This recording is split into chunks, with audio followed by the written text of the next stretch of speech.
All right, so we're going to be checking out some brand new upcoming releases now. What makes these pairs so special is that these are actually brand new models which will be making their debut coming up here in 2025. So as far as these upcoming releases, will these be the new drops which pioneer the sneaker industry into the future, or just another release which comes and people forget about within the next couple of years? Let's go ahead and talk about it. You're watching John Alexander TV. Salute to you for tuning in. So first up, we got New Balance bringing a little something new to the table. Now, when it comes to New Balance, they're usually pretty good with bringing new innovative models to the scene. As far as their most recent new drops, you could think back to, say, models like the Warped Runner, or even hits like the 9060s. Just sometimes these new models don't resonate, or the same, or have the same impact, say, for example, like the 9060 did. But as far as this upcoming pair right here, they're actually calling these the New Balance 2000. So go ahead and drop your first thoughts on this upcoming release. This seems to be a familiar page out of the New Balance playbook, where they kind of take an upper of like one of their retro based runners and update it with a brand new sole. But as far as this one, they're taking things to the next level with the sole right here. And the first thing I thought when I saw these right here is Nike may have a lawsuit on their hands right here. You know how Nike be quick to sue the hell out of anybody.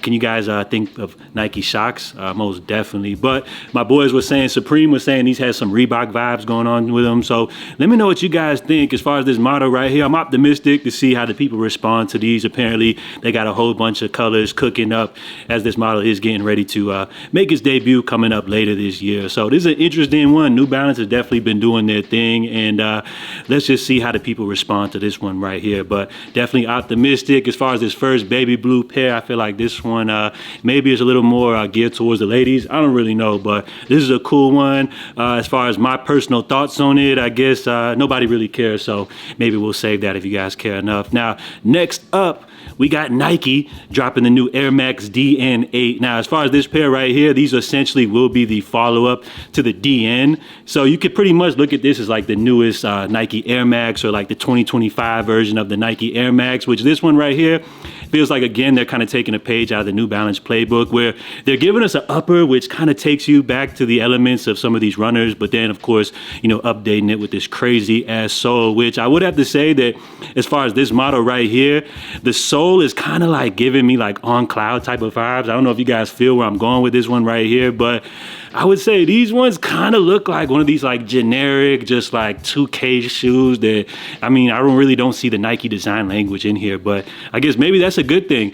As far as this pair right here, though, it seems like Nike's had like a heavy, marketing influencer campaign going on. You're seeing a whole bunch of different celebrities rocking this shoe. So seems like they got high hopes for this model. I feel like it really all depends on the specific colorway, if I rock with this shoe right here, because as y'all see right here, this one, which takes influence from the classic OG Air Max 95s, these ones right here are not too bad. So I feel like the colorway can go a long way, for a new model like this. Give us a little retro nostalgic feeling from the past, but updated on this new model. So as far as the DN8, I would say the jury's still out on this one, but in my opinion, they definitely look a lot better than the DN, which had previously dropped. So that's two cool new upcoming models. We got the Nike DN8, which will be making its debut this year, as well as the New Balance 2000. So let me know what you guys think about these brand new models. Here in the sneaker industry, it's so hard to break through with a brand new model when everybody's just tied up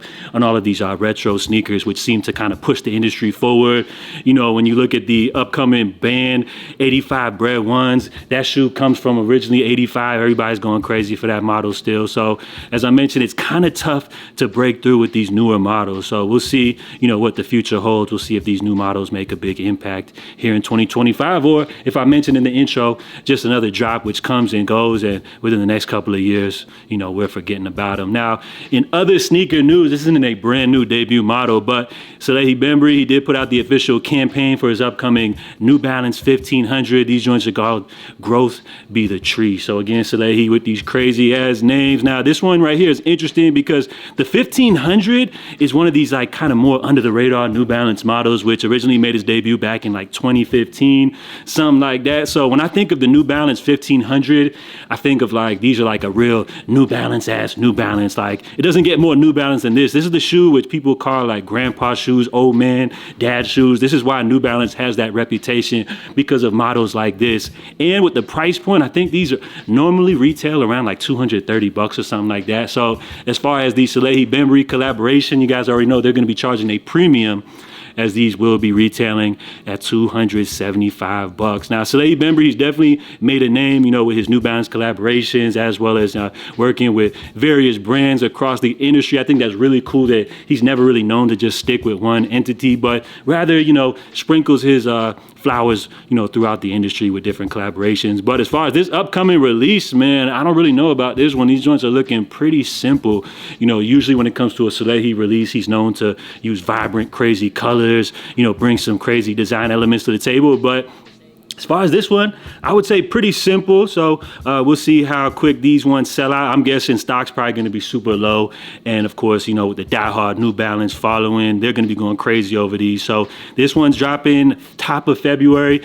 Again, retail $275. Now, I did see this question floating around, or this post actually floating around on Twitter, where this dude put, could be a hot take, but Salehe footwear is just not as good as it once was. So as far as the image right here, you have some recent Salehe drops pictured. You got the upcoming New Balance release right there. You got his new Crocs sneaker, the Juniper. You also got some other stuff in the mix right here at the top, his new Crocs boot. And then his new Puma collaboration, which I think he was named as like creative director of Puma basketball, some type of title like that, but that's his new Puma stuff right there. So what do you guys think about this one? Hot take or not? Has Salehe footwear not been as good as it once was? I mean, looking back, we can't discredit this man because he's definitely been putting out some crazy stuff. I mean, single-handedly, he almost like put a whole bunch of new eyes on Crocs with the various Polex releases. The clog, don't forget, you know, a few years back, y'all were going crazy paying resale prices for these clogs. It seems like they've kind of died down as far as the hype goes and everything like that, but they definitely had a good run. Now, as far as his New Balance collaborations, y'all went crazy over these 2002 Rs. The 530s were a cool one, was dropped recently. Y'all went insane for these 1906 Rs, the Heat Be Hot pack. And I would have to say that the Juniper is a polarizing model. I actually do enjoy it. And I don't own any personally, but just from like an art point of view, I do appreciate what he's bringing to the table here. And the colorways are definitely funky and very cool. But overall, like Salehe models, I mean, even look back here, this is the other 1906 R. This is an interesting model right here, which after doing my research, I actually found out that this was a Salehe collaboration with Anta. You guys know the brand that Kyrie Irving works with, the Chinese brand. So that's wild, man. Dude does not limit himself, and he's definitely working with everybody in the industry. So he dropped some pairs with Anta, which is very interesting. I mean, we're continuing down the lineup here. Different versions of his cross collaboration. Wasn't a huge fan of this model, the 574. It's a little bit just too chunky and clunky looking for me. He was doing his thing over at Versace. Whether you love or hate this stuff, that was definitely a part of his career. And then most recently, he did drop these new duck boots. Let me find them.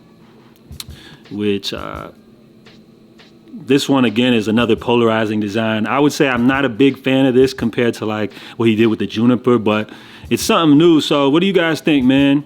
We got to revisit this question. Salehe footwear, is it as high as it once was? A few years back, his name was ringing bells. He also did a lot of stuff behind the scenes for Yeezy.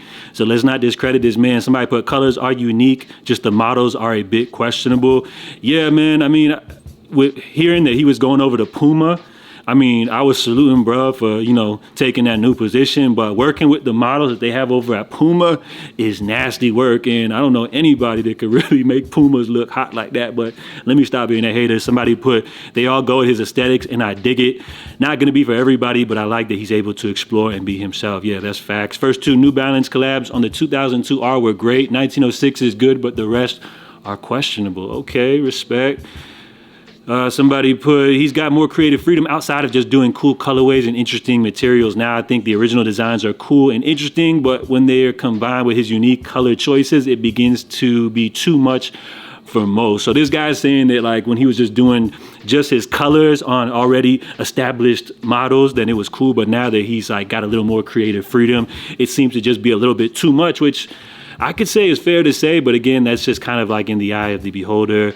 Somebody put the New Balance collabs have been good in my opinion. Couple of the Polex Crocs, but that's it.